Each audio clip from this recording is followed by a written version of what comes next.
Pachomius was a man who lived in Egypt under the Roman Empire around the year 300. When he was a young man, at the age of 21, he was caught up in a conscription drive for the military against his will, as many young men were. When he was transferred to the military garrison, he first encountered Christians who had made it a habit to take food and supplies to the new conscripts, who were often poor, hungry, lonely, and far from home. That was a formative moment for him. Even in the midst of miserable captivity and confusion, he could encounter God and the love of other people. He sought out the local Christian community and was soon baptized. He encountered desert hermits of the Egyptian monastic tradition and wished to pursue that life. But early on in his life of solitary prayer, he heard a voice urging him to build a place where others could come and live out that life as well. It was here that the tradition of Cenobitic monasticism, that is, monks living together in community, was realized by Pachomius's work.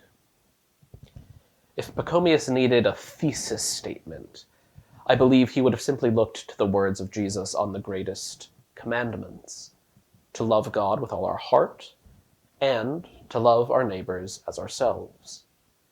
The voice he heard told him that it was God's will that he should minister to the whole of humanity, that they might be united with God.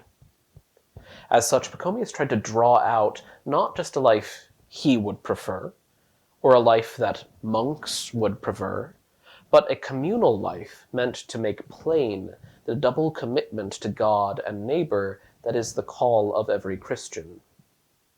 Pachomius was attracted and devoted to the hermit tradition with its emphasis on solitude with God.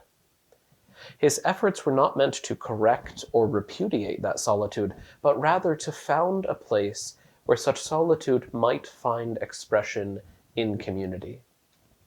It is telling that the term Cenobitic monasticism might reasonably be translated as being alone together.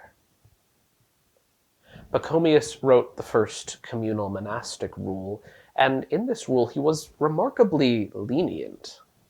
It is easy to think the life of monks, or of sainthood more generally, is a life of rigidity, unyielding devotion to a particular pattern of life.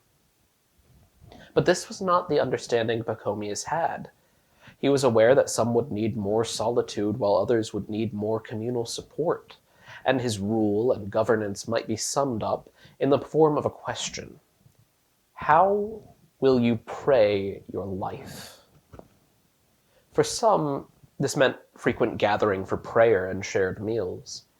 For others, this meant solitude in a cell, with simple food brought to them. This flexibility was a way for Pachomius to live out the life of a saint and encourage others to do so, not by following a programmed list of rules, but by putting on the mind of Christ, a life of discerning prayer, responding to the living God.